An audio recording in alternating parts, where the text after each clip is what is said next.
रेणी माधव भगवान की, पूज्य संतों की, नमः पार्वती पतिये हर हर।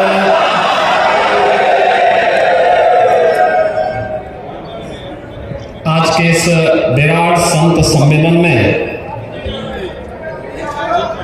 जिनका सानिध्य और आशीर्वाद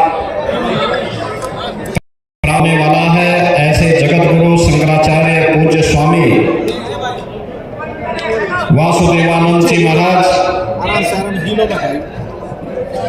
भाई हिल क्यों रहे हो? पूज्य संत भैया युग पुरुष स्वामी परमानंद जी महाराज, जगत गुरु रामानुजाचार्य पूज्य स्वामी वासुदेवाचार्य जी महाराज,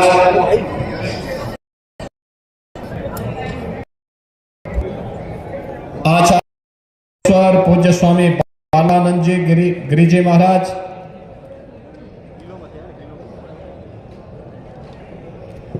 पूज्य संतगण,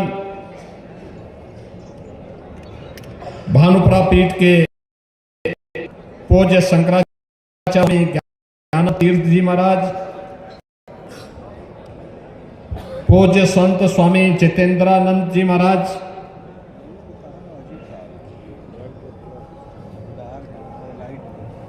पूज्य स्वामी विवेकानंद जी महाराज,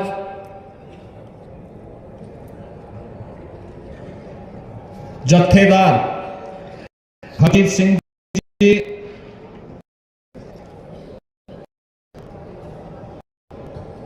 श्री रिंपोचे जी, मंच पर उपस्थित और देश के अलग अलग क्षेत्रों से यहां पर उपस्थित भारत के सनातन परंपरा से जुड़े हुए विभिन्न पंथ और संप्रदायों के हमारे पूज्य आचार्य और पूज्य संतजन, महाकुंभ प्रयागराज में मैं उत्तर प्रदेश सरकार की ओर से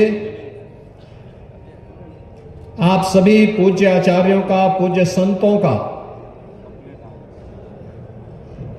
महाकुंभ नगर में हृदय से अभिनंदन करता हूं, स्वागत करता हूं।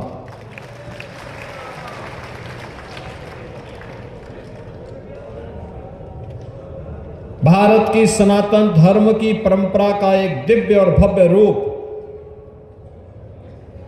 महाकुंभ नगर से पूरी दुनिया देख रही है।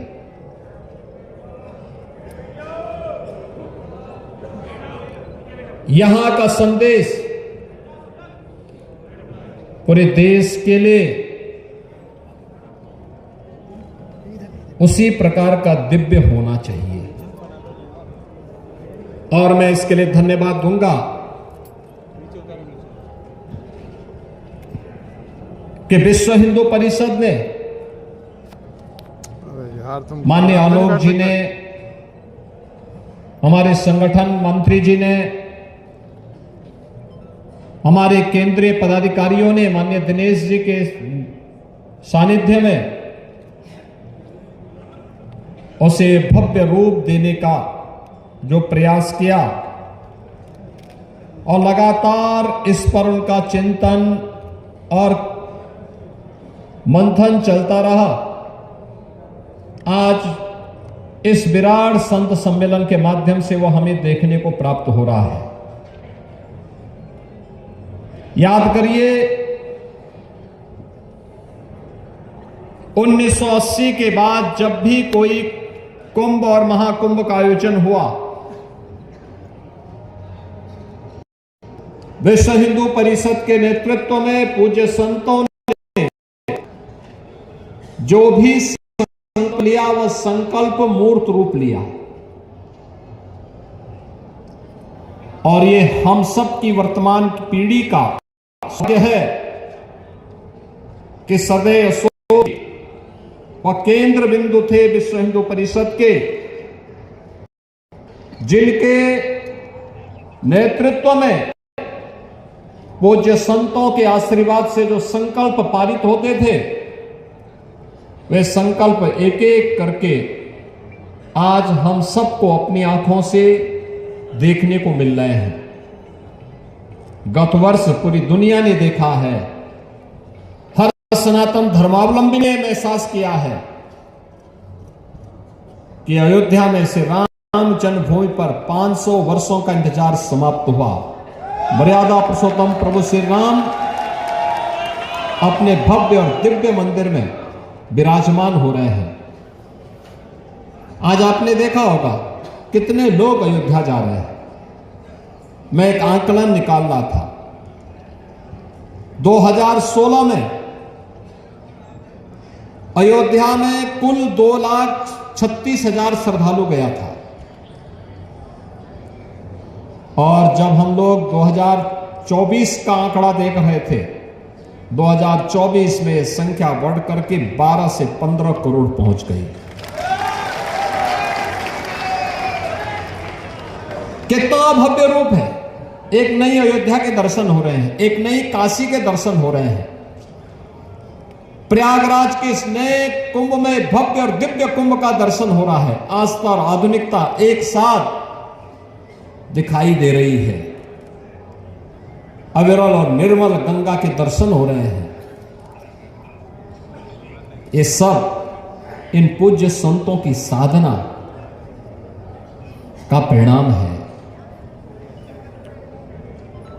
उनके संकल्प का मूर्त रूप है।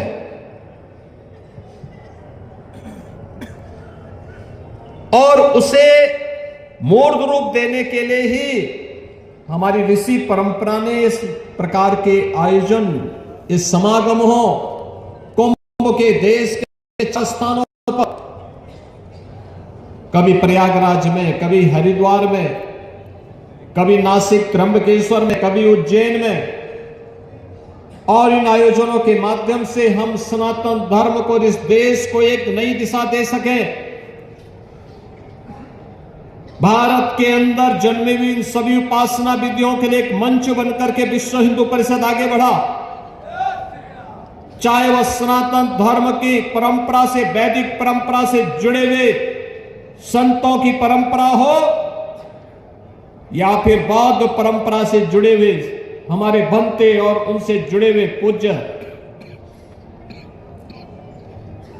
संत हो, जैनी परंपरा से जुड़े हो या फिर सिख परंपरा से, उन सबको एक मंच मिल रहा है। वाल्मीकि समुदाय से जुड़े हुए हो या फिर रैदासी परंपरा से जुड़े हुए संत हो या फिर कबीर पंथ की परंपरा से जुड़े हुए, उनका एक मंच बना विश्व हिंदू परिषद। और उस मंच के माध्यम से जब एक साथ होकर आगे बढ़ी तो देखते ही देखते 500 वर्षों का इंतजार समाप्त हुआ। अयोध्या में श्री राम जन्मभूमि पर भगवान राम का भव्य मंदिर का निर्माण का कार्य भी आगे रहा।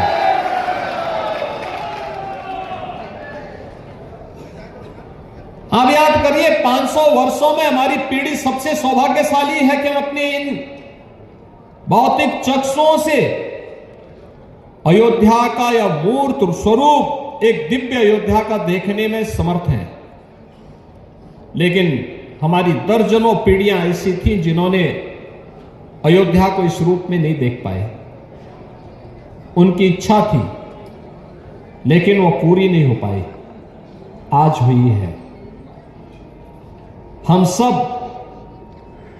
जब अयोध्या के दर्शन करते हैं तो अपने पूर्वजों को भी उसके माध्यम से स्मरण करते हैं, उनके प्रति श्रद्धा व्यक्त करते हैं। प्रभु राम के श्री चरणों में जब हम लोग नमन करते हैं, केवल अपनी ओर से नहीं करते, अपनी पूरी परंपरा की ओर से करते हैं। और मैंने तो दृश्य भी देखा है, जब 23 जनवरी को 22 जनवरी को प्राण प्रतिष्ठा आदरणीय प्रधानमंत्री श्री नरेंद्र मोदी जी के कर कमलों से संपन्न होता है। सदैव सरसंघ चालक जी भी इस आयोजन में उपस्थित थे। देश का नेतृत्व वर्ग पूज्य संतों के सानिध्य में वहां पे उपस्थित था। लेकिन 23 जनवरी से जब संत श्रद्धालुओं के लिए मंदिर दर्शन के लिए खुला, भीड़ बहुत हो गई थी, अपेक्षा से ज्यादा भीड़ थी। और मुझे वहां व्यवस्था के लिए आना पड़ा था। तब मैं देख रहा था क्या अभिभूत थे लोग। कोई राम मंदिर का पिलर पकड़ करके, कोई जमीन पे लुढ़क करके आंखों से आंसू बहाता हुआ अपने पूर्वजों का स्मरण कर रहा था। यही दिन देखने के लिए तो हमने जीवन जिया था, हमारे पूर्वजों ने जीवन जिया था, आगे बढ़ा था, हमें एक प्रेरणा दे करके चले गए। आज हमें दृश्य देख रहे हैं बहनों और भाइयों, यह दृश्य पूर्वजों के संकल्प से साकार होता है। लेकिन याद रखना, संकल्प को साकार करने के लिए धैर्य भी चाहिए, उस प्रकार का सत्संकल्प भी चाहिए। उतावलापन से सब सिद्धि नहीं होती है। सिद्धि के लिए हमें धैर्य आवश्यक है। सनातन धर्म एक विराट वट वृक्ष है। सनातन धर्म की तुलना किसी झाड़ी से नहीं हो सकती है, याद रखना।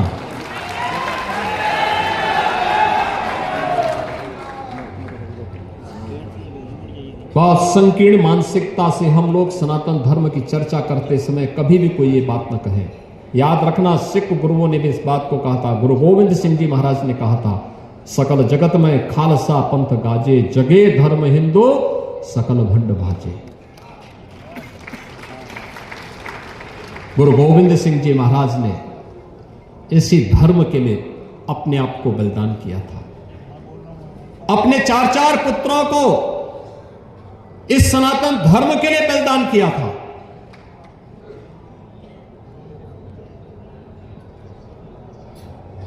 बाबा अजीत सिंह, बाबा जुझार सिंह, बाबा जोरावर सिंह और बाबा फतेह सिंह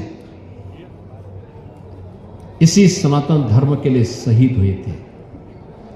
गुरु तेग बहादुर जी महाराज ने कश्मीर में सनातन धर्म की रक्षा करने के लिए अपना बलिदान दिया था। ये सब कुछ सनातन धर्म के लिए। वे कभी अलग हो ही नहीं सकते।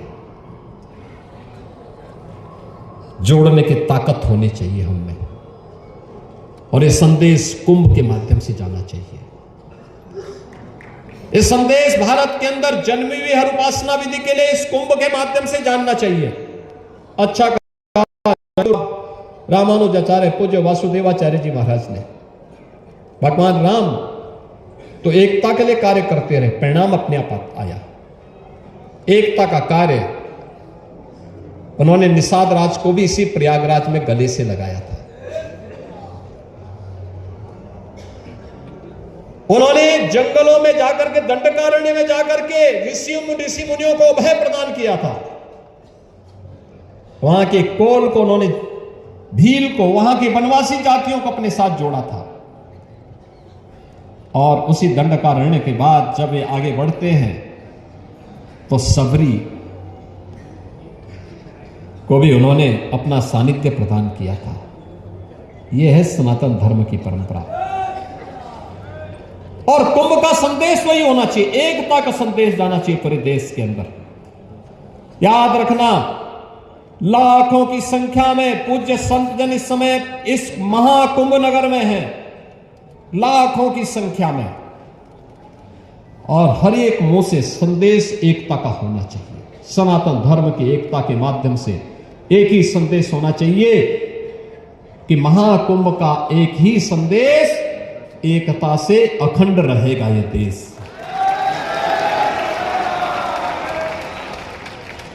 त्रिवेणी का संदेश, एकता से अखंड रहेगा यह देश, और अखंड रहेगा यह देश तो सनातन धर्म भी सुरक्षित है, भारत की हर उपासना विधि भी सुरक्षित है, पूज्य संत भी सुरक्षित हैं, और अयोध्या की तरह जो आपकी तमन्ना है वह तो सब साकार होना ही होना है।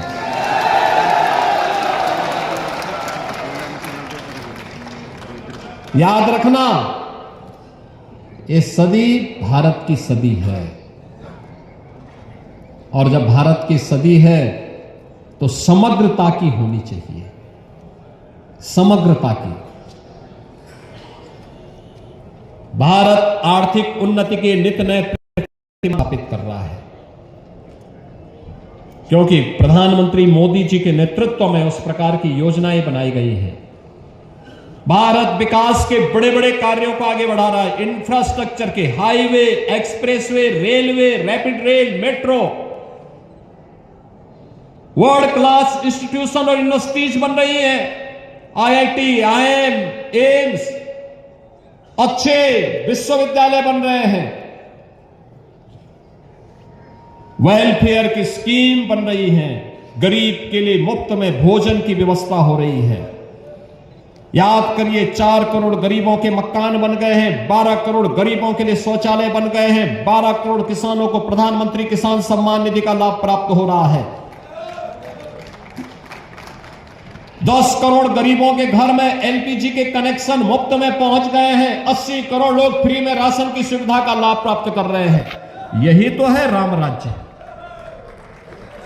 यही है राम राज्य। 50 करोड़ लोग हर वर्ष 5 लाख रुपए की स्वास्थ्य बीमा मुफ्त में प्राप्त कर रहे हैं। कोई भेदभाव नहीं, न जाति का भेद है, न क्षेत्र का भेद है, न भाषा का भेद है, न मत और मजहब का भेद है।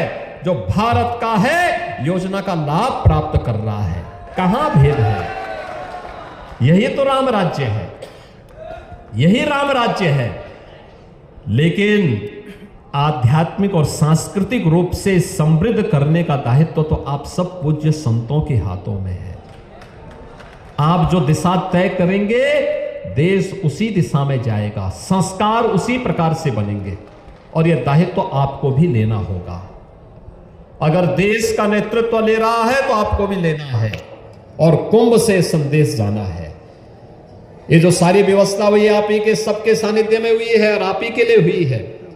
कुंभ तो आपके लिए है, आपके सानिध्य में करुण आज के दिन पे, यानी 13 जनवरी से अब तक, कल तक 10 दिन में 10 करोड़ लोगों ने स्नान किया है। आज 2 करोड़ श्रद्धालु प्रयागराज में महाकुंभ नगर में हैं। दुनिया के अंदर कहीं इस प्रकार का आयोजन नहीं हो रहा, कहीं नहीं हो रहा है, कहीं नहीं हो सकता। यह सामर्थ्य केवल आपके पास है, आप कर सकते हैं। और अगले 35 दिनों के अंदर, यानी 45 दिनों के इस महाकुंभ आयोजन में 45 करोड़ से अधिक श्रद्धालु आने वाले हैं। 45 करोड़ से अधिक श्रद्धालुओं का मतलब दुनिया की तीसरी बड़ी आबादी, तीसरी बड़ी आबादी। इतनी बड़ी ताकत किसी के पास नहीं है दुनिया में, ये केवल भारत कर सकता है। सनातन धर्म के आयोजन, इस प्रकार के आयोजन लगातार 45 दिनों तक एक सिलसिला, और मां गंगा, यमुना, सरस्वती का, त्रिवेणी का इस महासंगम, इस महासमागम को अपने साथ समाहित कर सकने की सामर्थ्य रखता है। आप एकता में ध्यान दीजिए, भारत समृद्धि की नई ऊंचाई को प्राप्त कर लेगा। आप बांटने वाली ताकतों से सावधान रहिए। भारत अपनी समृद्धि को और अपना स्थान पुनः विश्व के अंदर बना लेगा, कोई समस्या नहीं उसमें।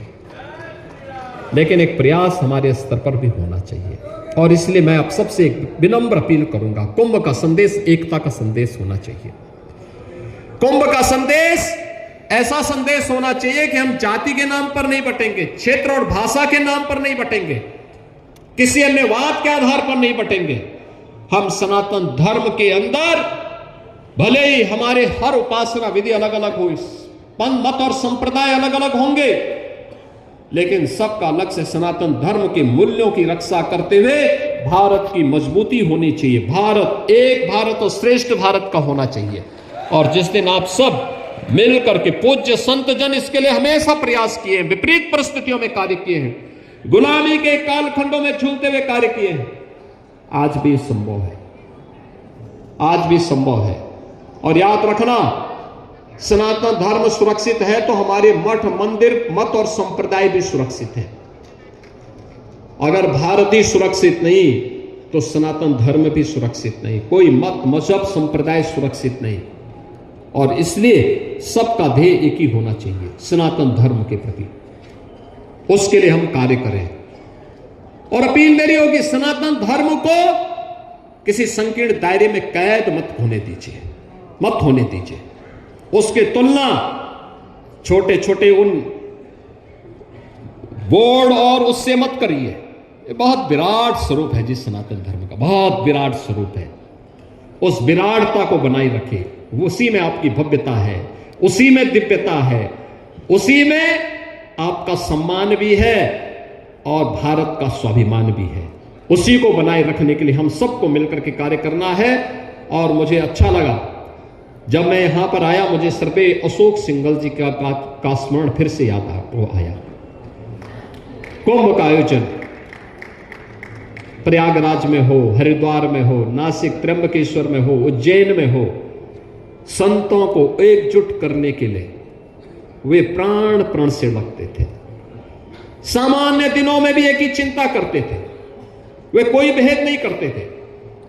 उत्तर हो, दक्षिण हो, पूरब हो, पश्चिम हो, यहां तक कि नेपाल हो या भूटान या दुनिया के अंदर किसी भी कोने में किसी सनातन धर्मावलंबी और किसी संत के ऊपर अगर कहीं कोई उंगली उठती थी, सबसे अधिक चिंतित कोई एक व्यक्तित्व देखने को मिलता था, स्वर्गीय अशोक सिंघल जी दिखाई देते थे। आज वे भौतिक रूप से हमारे बीच में नहीं है, लेकिन इस अवसर पर महाकुंभ के इस नगर में मैं उनके प्रति उनकी स्मृतियों को नमन करता हूं, उन्हें विनम्र श्रद्धांजलि अर्पित करता हूं। आज उनकी आत्मा प्रफुल्लित हो रही होगी आपको देख करके।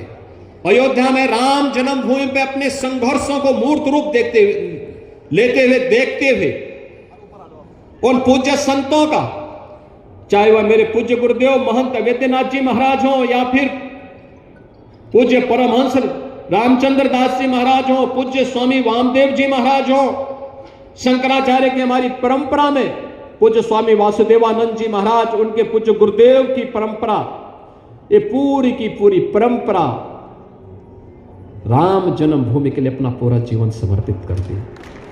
और आज उसकी सफलता हमारे सामने है। मंत्र एक ही था, एकता का, एकता का। उस एकता का संदेश इस कुंभ से हम जरूर, इस महाकुंभ से जरूर देंगे, इस विश्वास के साथ, पूरी शालीनता के साथ, पूरी धैर्य धीरता के साथ। अधीर नहीं होना है, पूरी धीरता के साथ, पूरी शालीनता के साथ इस पूरे आयोजन में आप सभी लोग सहभागी बनेंगे, यहां पे दिव्य और भव्य कुंभ का आनंद लेंगे। इसी में हम सबका सम्मान है, सनातन धर्म का सम्मान है, भारत का सम्मान है, और इसका संदेश देश और दुनिया तक पहुंचाने का काम करेंगे। आप सबका मैं एक बार फिर से हृदय से अभिनंदन करता हूं, स्वागत करता हूं। नमः पार्वती पतिये हर हर।